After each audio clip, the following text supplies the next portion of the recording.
ఓం ఆత్మీయులారా, శ్రీమద్ భగవద్గీత సాంఖ్యయోగము 46వ శ్లోకం చదువుకొని స్థూలంగా శ్లోకార్థం తెలుసుకున్నాము. ఇప్పుడు భాష్యం చూడండి. యావానితి యథా లోకే కూప తడాగాది అనేకస్మిన్ ఉదపానే పరిచ్ఛిన్న ఉదకే యావాన్ యావత్ పరిమాణః స్నానపానాదిః అర్థః ఫలం ప్రయోజనం స సర్వో అర్థః సర్వతః సంప్లుతోదకే తావానేవ సంపద్యతే తత్ర అంతర్భవతి ఇత్యర్థః. దృష్టాంత సహితంగా చెప్తూ ఉన్నాడు. యథా అంటూ లోకే అంటే లోకంలో కూప తడాగాది అనేకస్మిన్ ఉదపానే పరిచ్ఛిన్న ఉదకే. కూపము అనగా బావి, తడాగము అంటే చెరువు, ఆది అంటే నది మొదలైనటువంటి పరిచ్ఛిన్నమైనటువంటి ఉదక స్థానాల్లో అంటే పరిచ్ఛిన్నమైనటువంటి జలాశయాల్లో మనము స్నానపానాది మొదలైనటువంటి క్రియలు చేసినట్లయితే ఏ ఫలము ప్రాప్తమవుతుందో సహ సర్వ అర్థ, ఆ సంపూర్ణ అర్థం అంటే ప్రయోజనం, ఫలం, అది సర్వతా సంప్లుతోదకే సంపూర్ణంగా నిండి ఉన్నటువంటి ఏదైతే సముద్రం ఉంటుందో ఆ సముద్రంలో గనక మనము స్నానం చేసినట్లయితే అన్ని జలాశయాల్లో చేసినటువంటి స్నాన ఫలము లేదా స్నానము, ఆచమనము మొదలైనటువంటి ఏవైతే చేస్తామో ఆ ఫలము మనకు సముద్ర స్నానం ద్వారా లభిస్తుంది. సారే తీరత్ బారు బార్ గంగాసాగర్ ఏక్ బార్ అని చెప్పిన ప్రకారంగా, ఎందుకంటే సంపూర్ణ నది నదములు అన్ని కూడా సముద్రంలోనే చేరతాయి. సముద్రం నుండే ఉత్పన్నమవుతాయి. నీటి ఆవిరి రూపంలో అవి ఆకాశంలోకి వెళ్లి శీతలీకరణం చెంది మళ్లీ వర్ష రూపంలో భూమి మీద వర్షించి మళ్లీ నది రూపంలో మళ్లీ సముద్రాన్ని చేరుకుంటాయి. కాబట్టి సముద్రంలో స్నానం చేసినట్లయితే సంపూర్ణ కూప తడాగాదుల్లో నదులలో చేసినటువంటి స్నాన ఫలము లభిస్తుంది అని దృష్టాంతం చెప్పి ఇప్పుడు శ్లోకం యొక్క ఉత్తరార్ధాన్ని వ్యాఖ్యానం చేస్తున్నాడు ఆచార్యులు. ఏవం అని అంటూ ఇదే ప్రకారంగా తావాన్ అంటే తావత్ పరిమాణః ఏవ సంపద్యతే సర్వేషు వేదోక్తేషు కర్మసు యో అర్థః యత్ కర్మ ఫలం. అంటే కర్మకాండంలో ఏవైతే అనేక కర్మలను గురించి ప్రతిపాదించబడిందో జీవుల యొక్క వారి వారి అభిష్టాన్ని బట్టి, కోరికలను బట్టి ఆ కోరికల యొక్క పూర్తి కోసము ఏ ఏ కర్మలైతే విధానం చేయబడ్డాయో శృతుల్లో ఆ కర్మలు చేసినట్లయితే వారు ఆయా ఫలాలను పొందుతున్నారు. సో అర్థః ఆ కర్మ ఫలాలన్నీ కూడా సంపూర్ణంగా బ్రాహ్మణస్య సన్యాసినః పరమార్థతత్వం విజానతో యో అర్థో విజ్ఞాన ఫలం సర్వతా సంప్లుతోదక స్థానీయం తస్మిన్ తావానేవ సంపద్యతే తత్రైవ అంతర్భవతి ఇత్యర్థః. ఎవరైతే పరమార్థ తత్వాన్ని తెలుసుకున్నటువంటి బ్రాహ్మణుడు ఉంటాడో, బ్రాహ్మణుడు అంటే ఇక్కడ సన్యాసి అని ఆచార్యులు పర్యాయ శబ్దం చెప్పినాడు. బ్రాహ్మణ అంటే కులము చేత బ్రాహ్మణుడు అని కాదు, బ్రహ్మ జానాతి బ్రాహ్మణ అని చెప్పిన ప్రకారంగా పరమార్థ తత్వాన్ని ఎవరైతే తెలుసుకుంటారో అంటే విద్వత్ పురుషుడు, జ్ఞాని అని తెలుసుకోవాలి. ఆ జ్ఞాని పరమార్థ తత్వాన్ని తెలుసుకొని ఏ బ్రహ్మానందాన్ని అనుభవిస్తున్నాడో అటువంటి వానికి ఈ కర్మిష్ఠులు చేసినటువంటి సకల కర్మల యొక్క ఫలం కూడా అతనికి లభిస్తుంది. ఎందుకు? ఒక్క పరబ్రహ్మమును తెలుసుకున్నట్లయితే అదే పరమ పురుషార్థం. బ్రహ్మం అంటేనే పరమ పురుషార్థం. మరి సకల అర్థములు, సకల ప్రయోజనాలు ఏవైతే లోకంలో కర్మల ద్వారా చెప్పబడ్డాయో అవన్నీ కూడా ఆ బ్రహ్మమునందే అంతర్భూతమవుతాయి. కాబట్టి ఒక్క బ్రహ్మజ్ఞానాన్ని పొందినటువంటి బ్రాహ్మణుడు పొందినటువంటి ఏ అర్థం, ప్రయోజనం, మోక్షం ఉన్నదో ఆ మోక్ష రూప అర్థంలోనే ఈ సకల కర్మకాండోక్తమైనటువంటి ఫలాలన్నీ కూడా అంతర్భూతం అవుతాయి. శతే పంచాశత్ న్యాయం చేత పరమార్థ తత్వం విజానతః పరమార్థ తత్వాన్ని తెలుసుకున్నటువంటి సన్యాసి, బ్రాహ్మణుడు లేదా బ్రహ్మవిత్ ఎవరైతే ఉంటారో అతడు యో అర్థో అంటే విజ్ఞాన ఫలం, జ్ఞానం యొక్క ఫలం ఏది? మోక్షం. ఏ అర్థాన్ని అయితే పొందుతున్నాడో అతడు సర్వతా సంప్లూతోదక స్థానీయం. అది ఎటువంటి ఫలము అనంటే సముద్ర స్థానీయంది. ఏ విధంగా సముద్రంలోనే సకల నదీ నదాలు, కూప తడాగాలన్నీ కూడా అంతర్భూతమై ఉన్నాయి. అదే విధంగా సర్వత సంప్లుతోదక స్థానీయంలో ఉన్నటువంటి ఏ పరమాత్మ తత్వం ఉన్నదో తస్మిన్ తావానేవ సంపద్యతే అంటే తత్రైవ అంతర్భవతి ఇత్యర్థ. సకల కర్మ ఫలాలన్నీ కూడా, ఉపాసనా ఫలాలన్నీ కూడా మోక్ష రూప పరమ పురుషార్థంలోనే అంతర్భూతమై ఉంటాయి. దానికి ఒక న్యాయం ఇచ్చి ప్రమాణం ఇస్తున్నాడు చాందోగ్యోపనిషత్తు 4-1-4. యథా కృతాయ విజితాయ అధరేయాః సంయంతి ఏవం ఏనం సర్వం తద్ అభిసమేతి యత్కించ ప్రజాః సాధు కుర్వంతి యత్ స వేద ఇది శృతేః. జూదమాట ఒక రకంగా ఉంటుంది అని విన్నాం. అందులో గవ్వలు వేస్తారు కదా, గవ్వలు ఏమంటారు, పాచికలు. ఆ పాచికలు 4 ఉంటాయంట. ఆ 4టిని గెలిచిండనుకో అందులో 3 కూడా అంతర్భూతంగా ఉంటాయి కదా. కృత అంటే మనం ఏ విధంగా కలియుగం, ద్వాపర యుగం, త్రేతాయుగం, కృతయుగం అంటాం కదా. కృత అంటే 4. ఆ 4టిని గెలిస్తే 3టిని గెలిచినట్టే, మిగతా 3టిని కూడా గెలిచినట్టే అని ఈ న్యాయం ఇచ్చి చెప్తాడు. ప్రజలందరూ కూడా ఏ ఏ పుణ్యకర్మలైతే చేస్తూ ఉంటారో ఆ పుణ్యకర్మలన్నీ కూడా ఆ ఉపాసకుడైనటువంటి పురుషుడు, చాందోగ్యోపనిషత్తులో సంవర్గ ఉపాసకుడు ప్రజలందరూ చేసేటువంటి పుణ్యకర్మల యొక్క ఫలాలన్నీ కూడా ఆ ఒక్కడు పొందుతాడు అని చెప్పింది. ఉస్ సంవర్గ కో జాంతా హై, జిస్ వస్తు కో वो राय को जानता है वही శృతి వేద్య వస్తువు హై. సంవర్గ ఉపాసకుడు ఏ వస్తువును తెలుసుకుంటాడు అంటే ఏ వస్తువునైతే రైకుని యొక్క ప్రసంగం ఉంటది. అక్కడ జానశ్రుతి అనేటువంటి ఒక రాజు అతని దగ్గర శరణాగతి అయిపోతాడు. ఆ కథ ఉంటది. ఆ రైకుడు ఏ వస్తుతత్వాన్ని పొందినాడో అదే శృతి వేద్య వస్తువు, అదే శృతి ప్రతిపాద్య వస్తువు అంటే పరబ్రహ్మ వస్తువు. రైకుడు మహాజ్ఞాని ఉంటాడు, కానీ కూలి పని చేసుకుంటాడు. అతడు కూలి పని చేసుకుని బ్రతుకుతాడు. మహాజ్ఞాని అతని దగ్గరికి జానశ్రుతి అనే చక్రవర్తి శరణాగతి అన్నాడు. ఒరే శూద్ర అంటాడు ఆ రైకుడు. శూద్ర అంటే ఏడ్చేవాడని అర్థం. అయితే సకల ప్రజలందరూ కూడా ఏ ఏ పుణ్యకర్మలు చేస్తారో అటువంటి పుణ్యకర్మల యొక్క ఫలాన్ని అంతటిని కూడా ఒక్క ఉపాసకుడు, సంవర్గ విద్యోపాసకుడు పొందుతాడు. రైకుడు ఏ తత్వాన్ని తెలుసుకున్నాడో ఆ తత్వం ఏదైతే శృతి వేద్య పరబ్రహ్మ తత్వం ఉన్నదో ఆ తత్వాన్ని తెలుసుకుంటే అన్ని ఫలాలను పొందుతాడు అని ఒక దృష్టాంతంగా ఇచ్చినాడు. అదే విధంగా ఇక్కడ కూడా పరమార్థ తత్వాన్ని తెలుసుకున్నటువంటి బ్రాహ్మణుడు అనగా సన్యాసి లేదా విద్వత్ పురుషుడు ఏ ఫలాన్ని అయితే పొందుతున్నాడో ఆ ఫలములోనే ఈ సకల కర్మకాండోక్తమైనటువంటి ఫలాలన్నీ కూడా అంతర్భూతమై ఉంటాయి. ఇక మరొకటి పొందేది అవసరం లేదు అని ఈ విధంగా దృష్టాంతం చెప్పి దానికి శృతి ప్రమాణాన్ని కూడా ఇచ్చినాడు. మరియు ఇక్కడ స్మృతి ప్రమాణం కూడా ఉంది. సర్వం కర్మాఖిలం పార్థ జ్ఞానే పరిసమాప్యతే 4వ అధ్యాయం 33వ శ్లోకం. సకల కర్మల యొక్క ఫలాలన్నీ కూడా జ్ఞానాన్ని పొందినట్లయితే అన్ని కూడా పొందబడినట్లే. జ్ఞానంలోనే అన్ని పరిసమాప్తం అయిపోతాయి, జ్ఞానంలోనే అన్ని అంతర్భూతం అయిపోతాయి. జ్ఞానాన్ని పొందినట్లయితే ఇంకా ఏది పొందనక్కర్లేదు, ఏ కర్మలు చేయాల్సిన అక్కర్లేదు, ఏ ఉపాసనలు చేయాల్సిన అక్కర్లేదు, ఏ కర్తవ్యం ఉండదు. జ్ఞానామృతేన తృప్తస్య కృత కృత్యచ్చ యోగినః నైవాస్తి కించిత్ కర్తవ్యం అస్తి చేత్ న సతత్వవిత్.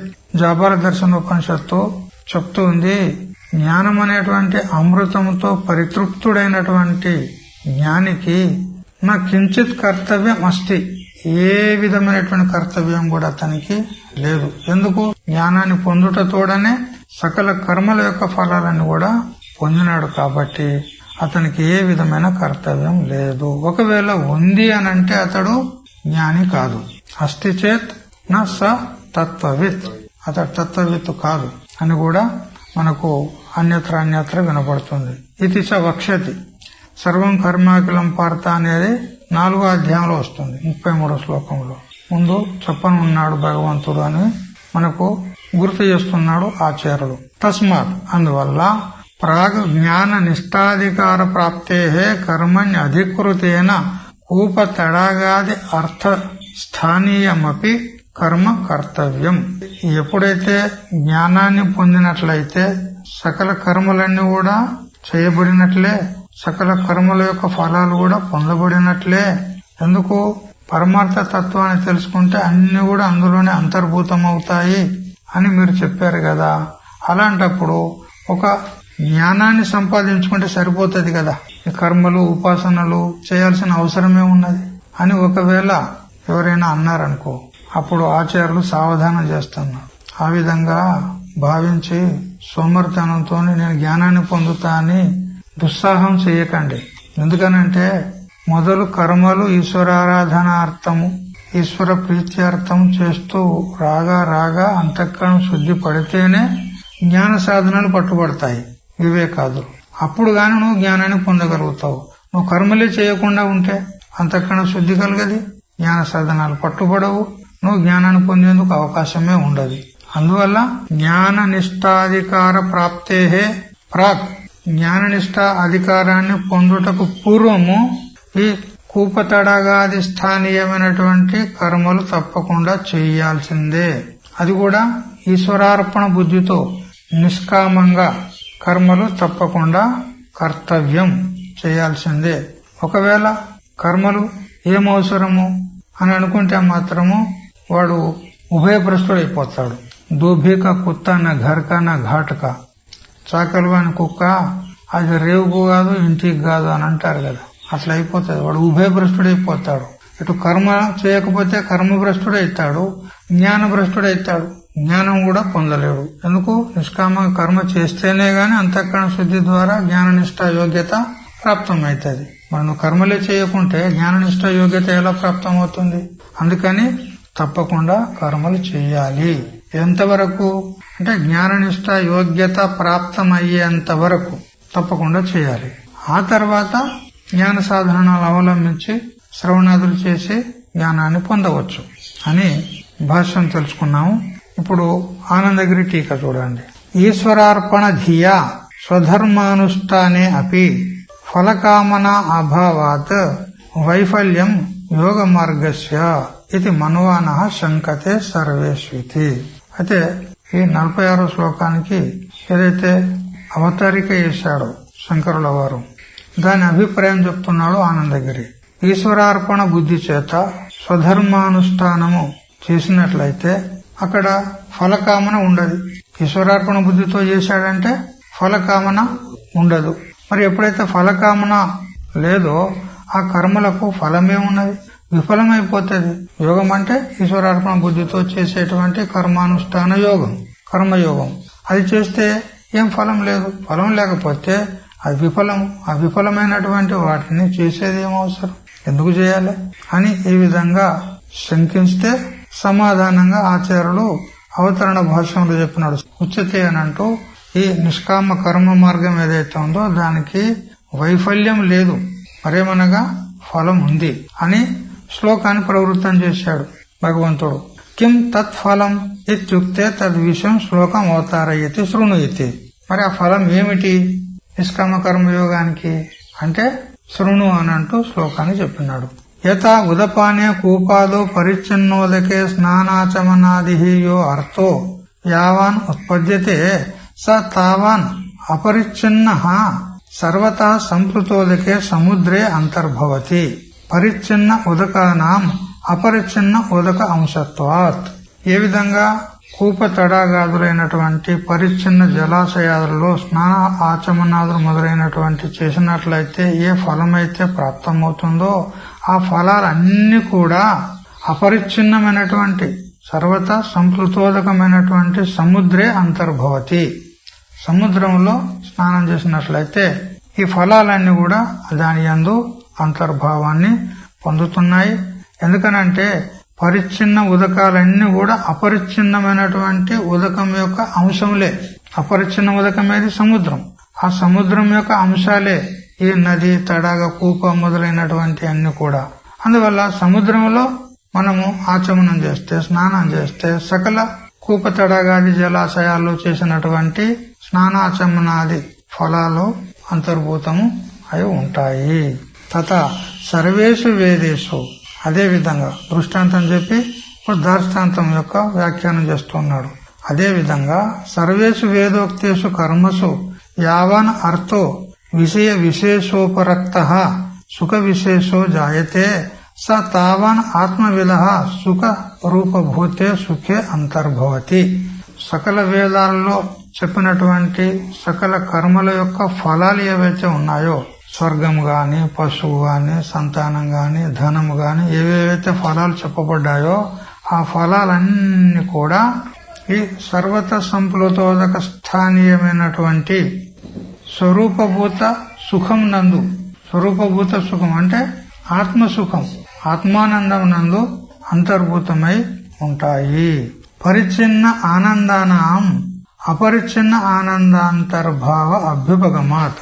పరిచ్ఛిన్నమైనటువంటి ఆనందాలన్నీ కూడా అపరిచ్ఛిన్నమైనటువంటి అంటే వ్యాపకమైనటువంటి ఆనందంలో అంతర్భూతమై ఉంటాయి అని స్వీకరించబడింది. ఎవరు చెప్పారు? ఏతస్యేవ ఆనందస్య అన్యాని భూతాని మాత్రం ఉపజీయంతి ఇది శృతే, తైత్రీయ శృతి. ఆత్మానందాన్ని తీసుకునే సకల భూతాలన్నీ కూడా ఆనందితమైతున్నాయి. లేకపోతే సకల జీవులందరూ కూడా ఏ విధంగా జీవిస్తున్నారు? ఆనందేన హి జీవంతి, ఆనందం చేతనే జీవిస్తున్నారు. ఆ ఆనందం లేకపోతే జీవించేది కష్టం. ఆనందాది హేవ ఖలు ఇమాని భూతాని జాయంతే ఆనందేన జీవంతి ఆనందం ప్రత్యభిసంవిశంతి అని మనకు శృతిమాత తైత్రీయ ఉపనిషత్తు చెప్తుంది. కాబట్టి ఏతస్య ఏవ ఆనందస్య, ఈ ఆత్మానందం చేతనే అన్యాని భూతాన్ని మాత్రం అంటే సకల భూతాలన్నీ కూడా ఉపజీవంతి, అవన్నీ కూడా జీవిస్తున్నాయి ఆత్మానందాన్ని తీసుకొని. కాబట్టి సకల ఆనందాలన్నీ కూడా ఆత్మానందంలోనే అంతర్భూతములై ఉన్నాయి అని శృతిమాత మనకు చెప్తూ ఉంది. తథాచ అపరిచ్ఛిన్న ఆత్మానంద ప్రాప్తి పర్యవసాయనో యోగ మార్గస్య నాస్తి వైఫల్యం ఇత్యాహ యావానితి. అందుకని అపరిచ్ఛిన్నమైనటువంటి ఆత్మానంద పర్యవసాయన, ఆత్మానందం నందే ఈ సకల ఆనందాలన్నీ కూడా అంతర్భూతమై ఉన్నాయి. కాబట్టి యోగ మార్గం ఏదైతే ఉందో అది విఫలము కాదు, అంటే సఫలమే ఉంది. ఆ యోగ మార్గాన్ని అవలంబించి అంతఃకరణ శుద్ధి ద్వారా జ్ఞాననిష్ట యోగ్యత ప్రాప్తిని కలిగి శ్రవణాదులు చేసి జ్ఞానాన్ని పొంది ఏ బ్రహ్మానుభూతిని పొందుతున్నాడో ఆ బ్రహ్మానందంలో ఈ సకల కర్మల యొక్క ఫలాలన్నీ కూడా అంతర్భూతములై ఉన్నాయి. ఆ ఆనందాన్ని అతడు అనుభవిస్తాడు కాబట్టి సఫలమే ఉంది, నిష్ప్రయోజనం కాదు. ఉక్తమర్థం అక్షర యోజనయా ప్రకటయతి యథాయితి. ఆ పైన చెప్పబడినటువంటి అర్థాన్నే యథా అని దృష్టాంతం ఇచ్చి ఆచార్యులు భాష్యంలో చెప్పినారు. ఉదకం పీయతే అస్మిన్నితి వ్యుత్పత్త్య కూపాది పరిచ్ఛిన్నోదక విషయత్వం ఉదపాన శబ్దస్య దర్శయతి కూపయతి. ఉదపానం అంటే ఉదకం పీయతే అస్మిన్నితి, బావి నీరు మనం త్రాగుతాము, అది ఉదపానం అనబడుతుంది అని ఉత్పత్తి చేత చెప్తూ పరిచ్ఛిన్నమైనటువంటి కూప తడాగాదుల్లో ఉన్నటువంటి ఏ జలమునందు జీవుడు లేదా పురుషుడు స్నానాచమనాలు చేస్తే ఏ ప్రయోజనం అయితే సిద్ధిస్తుందో అది కూపాదిగతస్య అభిధేయస్య సముద్రే అంతర్భావ అసంభవాత్ కథమిదం ఇత్యాశంక్య అర్థశబ్దస్య ప్రయోజన విషయత్వం వ్యుత్పాదయతి ఫలమితి. అయితే కూపాదుల్లో ఉన్నటువంటి ఏ ప్రయోజనమైతే ఉందో అది సముద్రంలో ఎలా అంతర్భూతమైతుంది అని ఎవరైనా శంక చేస్తే ఆ అర్థ శబ్దాన్ని, అంటే అర్థం అంటే ప్రయోజనం, ఆ ప్రయోజన శబ్దాన్ని భాష్యకారులు చెప్పినారన్నమాట. ఆ ప్రయోజనం అంతా కూడా సర్వో అర్థ సర్వతా సంప్లుతోదకే అంతర్భవతి అని చెప్పినాడు. సర్వతా సంప్లోదకం అంటే సముద్రంలో అంతర్భూతం అవుతుంది. ఎందుకనంటే సముద్రం యొక్క జలాంశంలే ఈ కూప తడాగాదుల్లో ఉన్నటువంటి జలాదులు, అందుకని అందులో అంతర్భూతం అవుతాయి. ఫలం అంటే దేనికంటారు? ఉత్పత్తి అర్థం చూడండి. ఫలం అంటాం మనం. ఫలం అంటే దేనికంటారు? యత్ ఫల్గుత్వేన లీయతే తత్ ఫలం ఇత్యుచ్యతే. ఫలం అంటే ఫల్గుత్వేన లీయతే తత్ ఫలం అన్నాడు కదా, దానికి టిప్పన్కారులు చక్కగా చెప్పినారు చూడండి. 5వ టిప్పణం. అసారత్వేన హేతునా కాలాంతరే నశ్యతి నివృత్తం భవతి అనగా తిరోభవతి ఇది యావత్. ఇంకా స్పష్టం చేసినారు. ఫల్గు అంటే అసారం. అసారత్వం అనేటువంటి హేతు చేత కాలాంతరే నశ్యతి, కాలాంతరంలో అది నశించిపోతుంది, నివృత్తం అవుతుంది, తిరోభూతం అవుతుంది. అందుకని దానికి ఫల్గుత్వేన లీయతే తత్ ఫలం అని ఈ విధంగా ఫలం యొక్క వ్యుత్పత్తి అర్థం చెప్పడం జరిగింది. ఈ కూప తడాగాదుల్లో ఏ ఫలం అయితే ప్రాప్తమవుతుందో అది అల్పమైనటువంటి ఫలం, కానీ సముద్రంలో స్నానం చేస్తే అది పరిపూర్ణమైనటువంటి ఫలం అన్నమాట.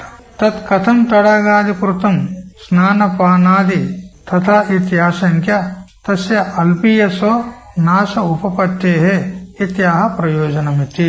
అయితే ఈ తడాగాదుల్లో ఏ ఫలమైతే పొందబడుతుందో అది నాశవంతం ఎలా అవుతుంది అని ఈ విధంగా శంక ప్రాప్తమైతే తస్య అల్పీయసో నాశోపత్తే ఇత్యాహ ప్రయోజనమితి. అవి అల్పమైనటువంటి ఫలాలు కాబట్టి అవి కాలాంతరంలో నాశవంతంలే అని చెప్పి అవన్నిటి యొక్క ప్రయోజనము మనకు సముద్రంలో ప్రాప్తమవుతుంది అని చెప్పినాడు. తత్ర అంతర్భవతి అని అంటూ తడాగాది ప్రయుక్త ప్రయోజనస్య సముద్ర నిమిత్త ప్రయోజన మాత్రత్వం అయుక్తం అన్యస్య అన్యాత్మత్వ అనుపపత్తే ఇత్యాశంక్య ఆహ తత్ర ఇతి. అయితే తడాగాది విషయకమైనటువంటి ఏ ప్రయోజనం ఉన్నదో అది సముద్ర నిమిత్త ప్రయోజనములో ఎలా అంతర్భూతమైతుంది? ఎందుకనంటే అన్య ప్రయోజనము అన్యం నందు ఎలా అంతర్భూతమైతే చెప్పు. తడాగాదుల యొక్క ప్రయోజనము అన్యము, మరి సముద్ర ప్రయోజనము అన్యము. అన్య ప్రయోజనము అన్యం నందు ఎలా అంతర్భూతమైతుంది అని ఈ విధంగా శంక ప్రాప్తమైతే ఆచార్యులు చెప్పినాడు తత్ర అంతర్భవతి అన్నాడు. ఎందుకనంటే సకల కూపతడాగాది జలాంశములు ఏవైతే ఉన్నాయో అవన్నీ కూడా సముద్రం యొక్క అంశములే కాబట్టి సముద్రంలో అంతర్భూతం అవుతాయి. దృష్టాంతం ఇచ్చినాడు ఇక్కడ. ఘటాకాశాదేహే ఇవ మహాకాశే పరిచ్ఛిన్నోదక కార్యస్య అపరిచ్ఛిన్నోదక కార్య అంతర్భావ సంభవతి. ఏ విధంగా అనేకమైనటువంటి ఘటాల యందు ఉన్నటువంటి ఆకాశానికి అనేక ఘటాకాశాలు అంటాం. ఆ ఘటాకాశాలన్నీ కూడా మహాకాశంలో అంతర్భూతం ఉన్నాయా లేదా? మహాకాశం కంటే వేరే ఉన్నాయా? లేవు. అదే విధంగా పరిచ్ఛిన్న ఉదక కార్యస్య పరిచ్ఛిన్నమైనటువంటి ఉదక కార్యం అంటే కూపతడాగాదుల్లో స్నానాచమనాదుల ద్వారా కలిగినటువంటి ఏ ప్రయోజనం అయితే ఉందో అది అపరిచ్ఛిన్న ఉదక కార్య అంతర్భావ. అపరిచ్ఛిన్నమైనటువంటి ఉదక కార్యం అంటే సముద్రంలో స్నానం చేస్తే ఏ ఫలమైతే దొరుకుతుందో దానిలో అంతర్భూతము అవుతుంది. తత్ ప్రాప్తవు అంటే సముద్ర స్నానం యొక్క ఫలాన్ని పొందిన తర్వాత ఇతర అపేక్ష అభావాది ఇత్యర్థ. ఇతర ఫలం యొక్క అపేక్ష ఉండదిగా అని ఇంత దగ్గర పూర్వార్ధం దృష్టాంత భూతం ఏవం వ్యాఖ్యాయ శ్లోకం యొక్క పూర్వార్ధం వ్యాఖ్యానం ఇంత దగ్గర చేసి దాష్టాంతికం ఉత్తరార్ధం వ్యాకరోతి ఏవం ఇత్యాదిన. ఉత్తరార్ధం ఏదైతే ఉందో దాష్టాంతం దాన్ని ఏవం ఇత్యాది భాష్యం చేత చెప్పినాడు. కర్మసు యో అర్థ ఇత్యుక్తం వ్యనక్తి. కర్మల ద్వారా ఏ అర్థం అంటే ఏ ప్రయోజనము చెప్పబడిందో అది స్పష్టం చేసినాడు. ఏవం తావాన్ అంటే తావత్ పరిమాణ ఏవ సంపద్యతే సర్వేషు వేదేషు వేదోక్తేషు కర్మసు యో అర్థ యత్ కర్మఫలం అన్నాడు. సకల వేదములలో చెప్పబడినటువంటి కర్మ ఫలాలన్నీ కూడా సో అర్థ అని అనంటూ బ్రాహ్మణుడు అంటే సన్యాసి ఏ పరమార్థ తత్వాన్ని పొందుతాడో మోక్షం అనేటువంటి అర్థాన్ని పరమ పురుషార్థాన్ని దానిలో ఈ సకల వేదములలో చెప్పబడినటువంటి కర్మ ఫలాలన్నీ కూడా అంతర్భావాన్ని పొందుతాయి. సో అర్థ అంటే సకల కర్మల యొక్క అర్థం అంతా కూడా ప్రయోజనం అంతా కూడా విజానత బ్రాహ్మణస్య పరబ్రహ్మ తత్వాన్ని తెలుసుకున్నటువంటి బ్రాహ్మణుని యొక్క యో అర్థ ఆ బ్రాహ్మణుడు ఏ అర్థాన్ని పొందుతున్నాడో తావానేవ సంపద్యతే ఇది సంబంధ. ఆయన యొక్క ప్రయోజనంలోనే ఈ సకల కర్మల యొక్క ప్రయోజనాలు అంతర్భూతం అవుతాయి. తదేవ స్పష్టయతి విజ్ఞానయతి అన్నాడు. దాన్నే స్పష్టం చేసినాడు. విజ్ఞాన ఫలం అంటే జ్ఞానం యొక్క ఫలం ఏది? మోక్షం. జ్ఞానాదేవత కైవల్యం అని చెప్పింది. జ్ఞానం చేత ఏ మోక్ష ఫలాన్ని అయితే పొందుతాడో అది ఎటువంటిది? సర్వత సంప్లుతోదక స్థానీయం. అంటే సముద్ర స్థానీయంలో ఉన్నటువంటి ఆ మోక్షంలో సకల వేదములలో చెప్పబడినటువంటి కర్మల ఫలాలన్నీ కూడా అంతర్భూతములు అవుతాయి అని చెప్పినాడు. తస్మిన్ అంతర్భవన్ ఇతి శేష. ఆ జ్ఞాని పొందినటువంటి మోక్ష రూప ఫలం నందు ఇవన్నీ అంతర్భూతములు అవుతాయని తెలుసుకోవాలి. సర్వం కర్మ ఫలం జ్ఞాన ఫలే అంతర్భవతి ఇత్యత్ర ప్రమాణమః సర్వమితి. సకల కర్మ ఫలాలన్నీ కూడా జ్ఞాన ఫలం నందు అంతర్భూతములు అవుతాయనే విషయంలో శృతి ప్రమాణాన్ని ఇచ్చినాడు సర్వ ఇతి అంటూ. యత్ కిమపి ప్రజాః సాధుకర్మ కుర్వంతి తత్ సర్వం స పురుషో అభిసమేతి అంటే ప్రాప్నోతి. యః పురుషః తద్వేద అంటే విజానాతి యద్వస్తు స రైకో వేద తద్వేద్యమితి శృతేః అర్థః. సకల ప్రజలందరూ కూడా ఏ ఏ పుణ్యకర్మలు చేస్తారో ఆ పుణ్యకర్మల యొక్క ఫలాలన్నీ కూడా ఈ సంవర్గ విద్యోపాసకుడు పొందుతాడు. ఏ పరబ్రహ్మ తత్వాన్ని శృతి వేద్యమైనటువంటి పరబ్రహ్మ తత్వాన్ని రైకుడు పొందినాడో ఆ ఫలములో ఇవన్నీ కూడా అంతర్భూతం అవుతాయి అని ఆ శృతి యొక్క అర్థం. కర్మఫలస్య సగుణ జ్ఞాన ఫలే అంతర్భావః సంవర్గ విద్యాయాం శ్రూయతే. కథమేతావత నిర్గుణ జ్ఞాన ఫలే కర్మఫలాంతర్భావః సంభవతి ఇత్యాశంక్యాః సర్వమితి. అయితే ఈ విధంగా సగుణ జ్ఞాన ఫలం నందు అంతర్భూతములవుతాయని సంవర్గ విద్య యందు మనకు వినబడుతుంటే మీరు నిర్గుణ జ్ఞాన ఫలమునందు కర్మఫలాలన్నీ కూడా అంతర్భూతములవుతాయని మీరు చెప్తున్నారు. ఎట్లా సంభవం అవుతుంది? శృతిమాత ఒక రకంగా చెప్తుంటే మీరు ఒక రకంగా చెప్తూ ఉన్నారు అని ఈ విధంగా శంకిస్తే సర్వమితి అన్నాడు. అంటే సకల ఫలాలన్నీ కూడా బ్రాహ్మణుడు అంటే బ్రహ్మజ్ఞాని పొందినటువంటి జ్ఞాన ఫలమైనటువంటి మోక్షంలో అంతర్భూతములు అవుతాయి. తర్హి జ్ఞాననిష్ఠా ఏవ కర్తవ్య తావతా ఏవ కర్మఫలస్య లబ్ధతయా కర్మానుష్ఠాన అనపేక్షణాత్ ఇత్యాశంక్యాః తస్మాదితి. మరి ఎప్పుడైతే సకల కర్మల యొక్క ఫలాలన్నీ కూడా జ్ఞాన ఫలమైనటువంటి మోక్షమునందే అంతర్భావంలో అలాంటప్పుడు జ్ఞాననిష్టనే కర్తవ్యం ఉంది, కర్మనిష్ట ఎందుకు అంటాడు. జ్ఞాననిష్టయే కర్తవ్యం ఉంది. జ్ఞాననిష్టను పొందితే సకల కర్మల ఫలాలను కూడా పొందుతాడు. మరి కర్మలను చేసేది ఏమవసరం? అంత క్లిష్టం అంత క్లేశదాయకమైనటువంటి కర్మలు చేసేది ఏమవసరం అని ఈ విధంగా శంక ప్రాప్తమైతే తస్మాద్ అనంటూ ఆచార్యులు సావధానం చేసి చెప్పినాడు. అయ్యా, జ్ఞాననిష్ట చేత సకల కర్మల యొక్క ఫలము పొందబడినట్టే, కానీ ఆ జ్ఞాననిష్టను పొందాలంటే దానికి అధికారం కూడా కావాలి కదా. అధికారి పురుషునికే జ్ఞాననిష్ట యోగ్యత ప్రాప్తమవుతుంది. మా అధికారాన్ని పొందాలంటే జ్ఞాననిష్ట పొందుట కంటే పూర్వం కర్మ చెయ్యాలి, అది కూడా ఈశ్వర ప్రీత్యార్థం చెయ్యాలి. ఆ విధంగా చేస్తే అంతఃకరణ శుద్ధి ద్వారా జ్ఞాననిష్ట యోగ్యత ప్రాప్తమవుతుంది. అంతేగాని జ్ఞాననిష్టను అనుష్ఠిస్తే సరిపోతుంది కదా, కర్మలు ఎందుకు అని నువ్వు వెనుకంజ వేయకు, ఉదాసీనంగా ఉండకు. కర్మనిష్టను మొదలు చేసి అంతఃకరణ శుద్ధి ద్వారా నువ్వు జ్ఞాననిష్ట యోగ్యతను పొందగలవు. అది కూడా ఈశ్వరార్పణ బుద్ధితో చేస్తే. యోగ మార్గస్య నిష్ఫలత్వ అభావ తచ్చబ్దార్థ. అందుకని యోగ మార్గం ప్రయోజన శూన్యము కాదు, అంటే సఫలమే అని చెప్పినాడు. తర్వాత 47వ శ్లోకానికి అవతారిక. తవచ్చ నీకైతే కర్మయందే అధికారం ఉన్నది, జ్ఞాననిష్ట యోగ్యత ఎందుకు నీకు అధికారం లేదు. అందుకని నువ్వు కర్మలే చేయకుండా జ్ఞాననిష్ట యోగ్యత ఎలా పొందగలవు? అందుకని ఇప్పుడు నువ్వు కర్మలే చెయ్యి అని గీతాచార్యులు అర్జునునికి ఆదేశిస్తున్నాడు. శ్లోకం చదవండి. కర్మణ్యేవాధికారస్తే మా ఫలేషు కదాచన మా కర్మ ఫలహేతుర్భూ మాతే సంగోస్త కర్మణి. తే అంటే నీకు, కర్మణ్యేవ అధికారః కర్మయందే అధికారం ఉంది. ఫలేషు కదాచన మా ఫల విషయంలో ఎప్పుడు కూడా నీకు అధికారము లేకుండుగాక. కర్మఫల హేతు మా భూహు కర్మఫలాలకు నువ్వు కారణం కాకుందుగాక. తే అకర్మణి నీకు కర్మ చేయకపోవడం విషయంలో కూడా సంగహ అంటే ఆసక్తి మా అస్తు లేకుండుగాక. అంటే నువ్వు కర్మలు చేస్తూనే ఉండు, కర్మలయందే నీకు అధికారం ఉంది. కర్మ ఫలాల యందు అధికారం ఎప్పుడు కూడా నీకు లేదు. నువ్వు కర్మ ఫలాలకు కారణభూతుడవు కాకుము.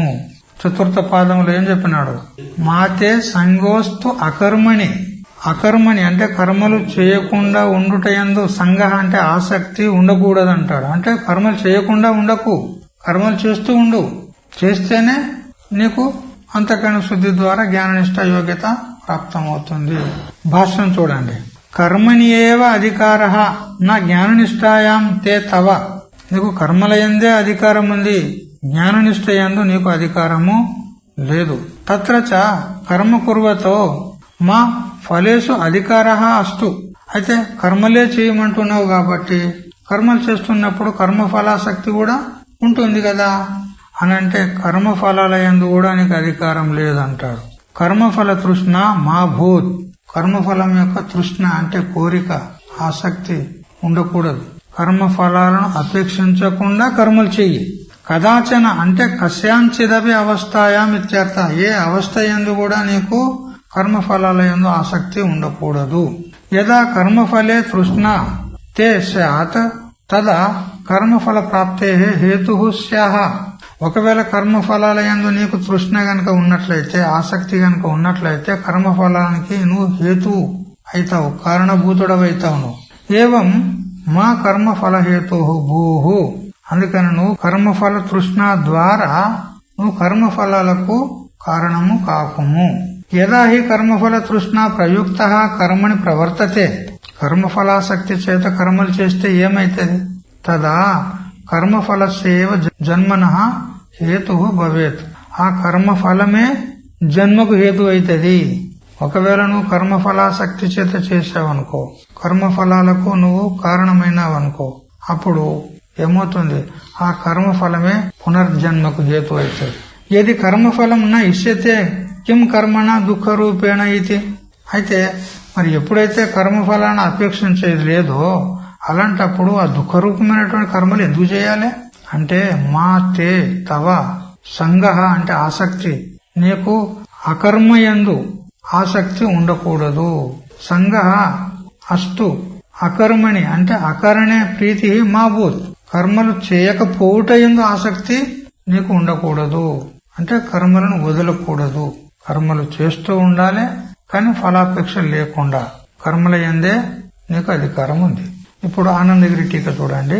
తర్హి పరంపరయా పురుషార్థ సాధనం యోగ మార్గం పరిత్యజ్య సాక్షాదేవ పురుషార్థ కారణం ఆత్మజ్ఞానం తదర్థము ఉపదిష్టవ్యం. తస్మై స్పృహయతి మనో మదీయం ఇది ఆశంక్య ఆహ తవచ ఇతి. అయితే స్వామీజీ పురుషార్థ సాధనము యోగ మార్గము పరంపరా రూపం చేత ఉంది అని మీరు చెప్పారు. అంటే పురుషార్థానికి అంటే మోక్షానికి సాక్షాత్ సాధనము జ్ఞాననిష్ట, జ్ఞాన మార్గము. యోగ మార్గం అంటే కర్మ మార్గము, పరంపరా సాధనం ఉన్నది. అయితే ఎప్పుడైతే జ్ఞాననిష్టయే సాక్షాత్ సాధనం అని మీరు చెప్పారో అలాంటప్పుడు ఆత్మజ్ఞానమేవ ఉపదిష్టవ్యం. ఆత్మజ్ఞానాన్ని ఉపదేశించండి. కర్మల గురించి ఎందుకు ఉపదేశం చేస్తున్నారు మీరు? కర్మలు చేయాల్సిన అవసరమే ఉన్నది. అవి పరంపరా సాధనం అన్నారు, సాక్షాత్ సాధనం జ్ఞానం అన్నారు. మరి జ్ఞానాన్ని ఉపదేశం చేయండి. ఆత్మజ్ఞానం తదర్థం ఉపదేష్టవ్యం. తదర్థం అంటే పురుషార్థం కోసం. పురుషార్థం కోసము ఆత్మజ్ఞానాన్ని ఉపదేశం చేయాల్సింది ఉంది. తస్మై స్పృహయతి మనో మదీయం. నా మనస్సు ఆ జ్ఞాన నిశ్చయందే రుచి చూపుతుంది. ఎందుకు? మీరు చెప్పారు కదా పురుషార్థానికి సాక్షాత్ సాధనం జ్ఞానం అన్నారు. మరి ఆ జ్ఞానమే నాకు కావాలి. కర్మల ఎందుకు ప్రవృత్తం చేస్తున్నావు నువ్వు అని ఈ విధంగా శంక ప్రాప్తమైతే తవచ ఇతి, నీకు మాత్రం కర్మల యందే అధికారం ఉంది అన్నాడు, జ్ఞాననిష్ట యందు కాదు. తర్హి తత్ ఫలాభిలాష్యపి శ్యాం ఇది న ఇత్యాహ మా ఫలేషు ఇతి. ఎప్పుడైతే కర్మల యందే నీకు అధికారం ఉన్నదని మీరు మాకు ఆదేశిస్తున్నారో, కర్మలు చేసినప్పుడు కర్మల యందు అభిలాష కూడా ఉంటదే కదా మాకు, కర్మల యొక్క ఫలాశ కూడా ఉంటది కదా మాకు అనంటే ఉండకూడదు అన్నాడు. మా ఫలేషు కదాచన అన్నాడు. పూర్వోక్తమేవ అర్థం ప్రపంచయతి మా కర్మయతి. ఇంతకు ముందు చెప్పినటువంటి అర్థాన్ని ఇంకా ప్రపంచయతి ఇంకా విస్తారంగా చెప్తున్నాడు. మా కర్మయతి అని అంటూ భాష్యంలో ఫలాభిసంధి అసంభవే కర్మ అకారణం ఏవ శ్రద్ధాం ఇది ఆశంక్య ఆహ. ఫలాల యందు కోరిక ఎప్పుడైతే లేకుండా ఉంటుందో అప్పుడు కర్మ చేయకుండా ఉండుటనే మేలు కదా.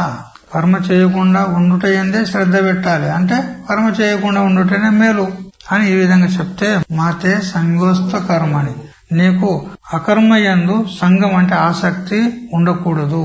అంటే కర్మలు చేయను అనేటువంటి ఆసక్తి నీకు ఉండకూడదు, కర్మలు చెయ్యాలి అన్నాడు.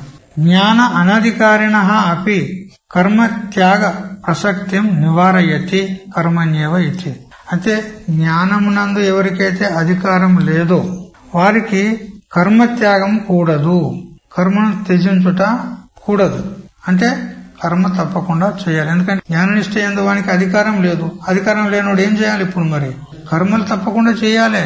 కర్మణ్యేవ ఇతి ఏవకారార్థమాహ నా జ్ఞాన ఇతి. కర్మని ఏవకారం ఏం చెప్తుంది? కర్మల యందే అంటే ఏమన్నట్టు, జ్ఞానం నందు నీకు అధికారం లేదు అని వేరు చేసి చెప్పినట్లయింది. నహి తత్ర అబ్రాహ్మణస్య అపరిపక్వ కషాయస్య ముఖ్యో అధికార సిద్ధ్యతి ఇత్యర్థః.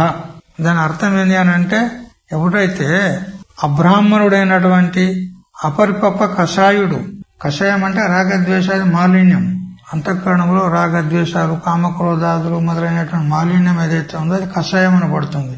ఆ కషాయం పరిపక్వం కాలే, అంటే కషాయాలు కాలిపోలే. అటువంటి అబ్రాహ్మణుడు ఎవరైతే ఉన్నాడో అటువంటి వానికి ముఖ్య అధికార అంటే జ్ఞాననిష్ట యందు ముఖ్య అధికారము ఉండదు.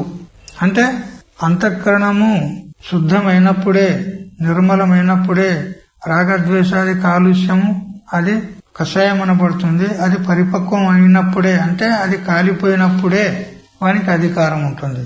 అంతఃకరణం శుద్ధం గలవానికే జ్ఞాననిష్ట యందు అధికారం ఉంటుంది, అపరిపక్వ కషాయునకు కాదు అని చెప్పినాడు.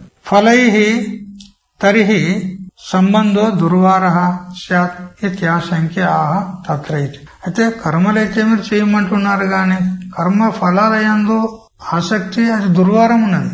అంటే ఆసక్తి తప్పకుండా ఉంటుంది, దాన్ని నివృత్తి చేయడానికి కష్టము. కర్మలు చేస్తున్నప్పుడు దాని యందు ఆసక్తి ఉంటది, కర్మ ఫలాల యందు అభిలాష ఉంటది, తృష్ణ ఉంటది. అంటే తత్ర ఇతి అని చెప్పినాడు భాష్యంలో. తత్ర చ కర్మ కుర్వతః మా ఫలేషు అధికారః అస్తు. కర్మ చేస్తున్నటువంటి నీకు కర్మ ఫలాల యందు అధికారం లేదు. కర్మని ఏవ అధికారే సతి ఇది సప్తమ్యర్థః. కర్మల యందే నీకు అధికారం ఉంటుంది, అలాంటప్పుడు నీకు కర్మ ఫలాల యందు అధికారం లేదు.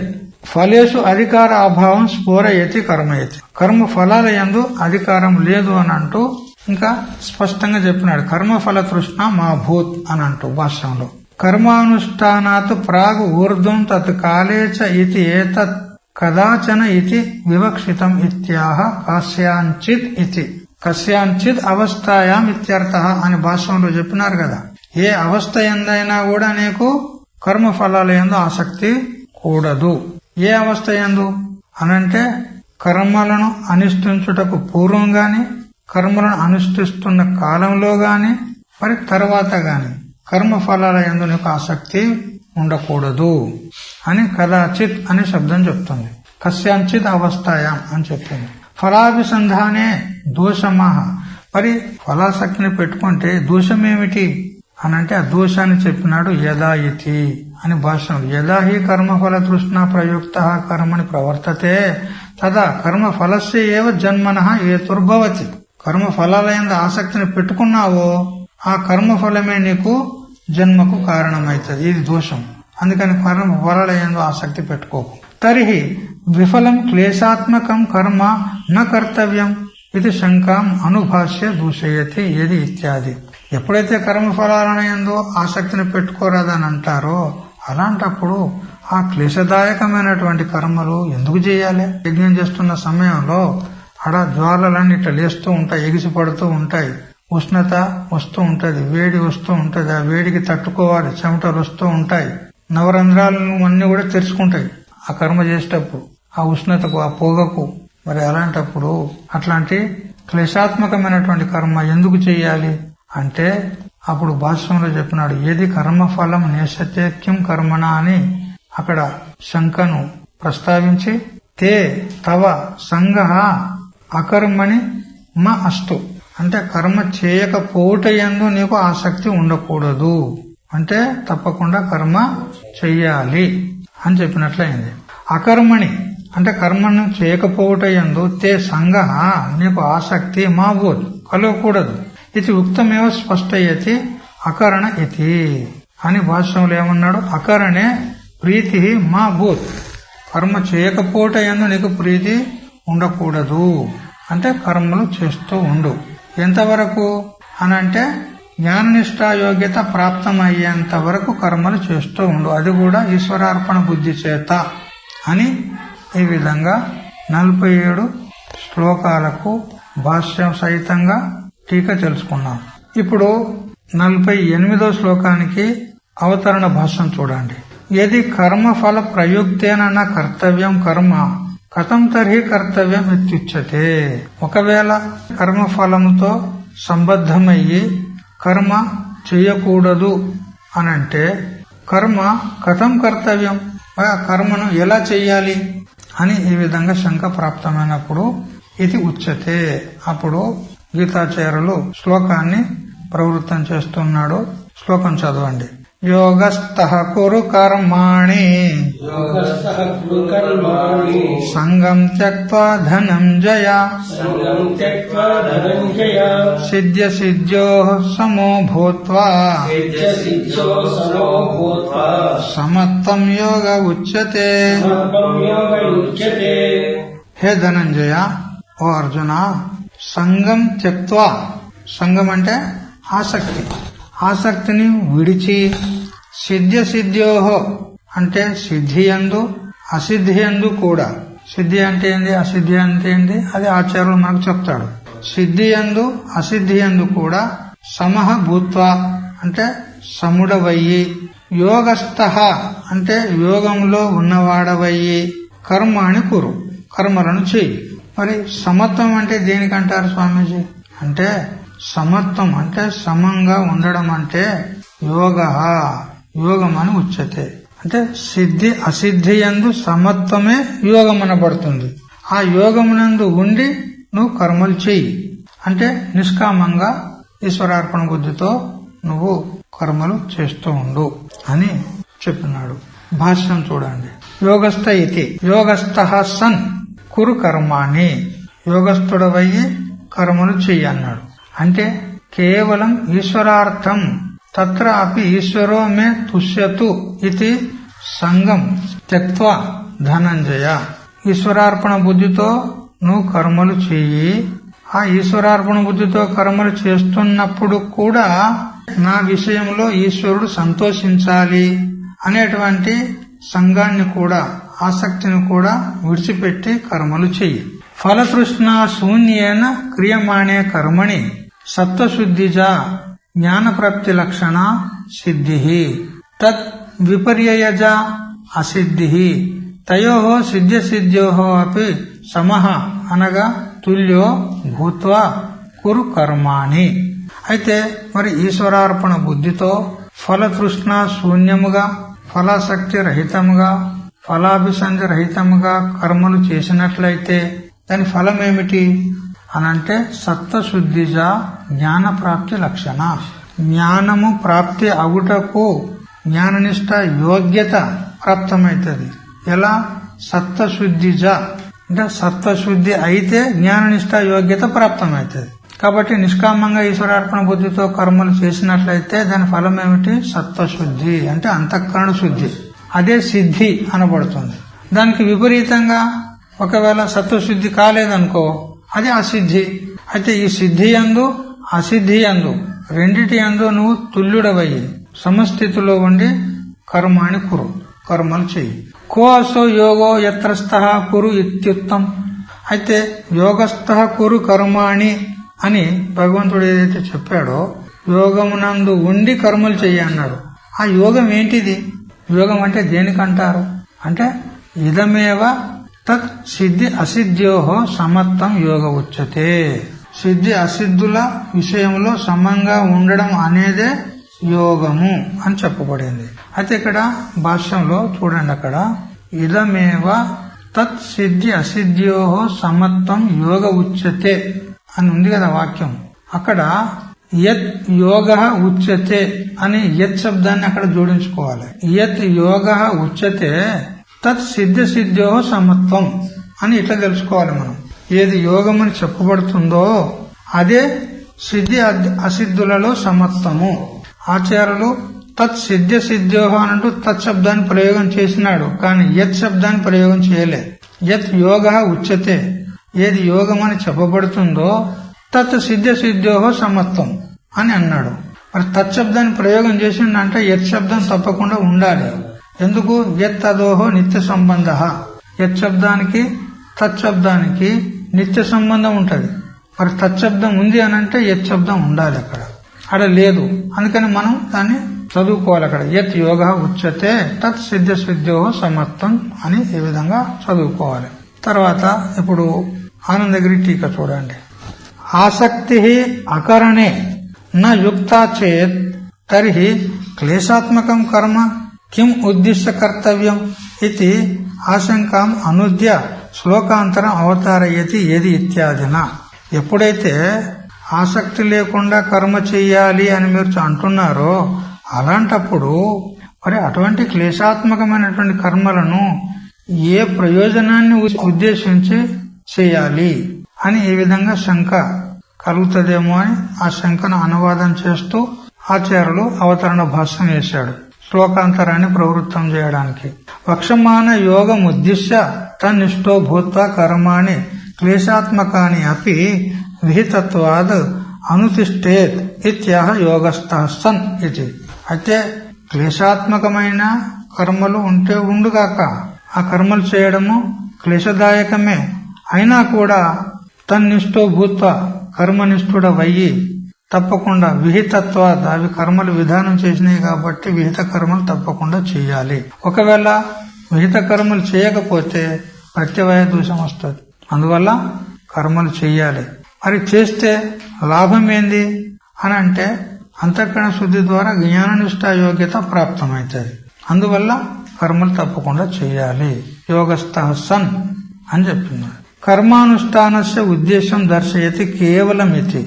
కర్మానుష్ఠానం యొక్క ఉద్దేశం ఏమిటి? కేవలం ఈశ్వరార్పణ బుద్ధితో చెయ్యి అంతే.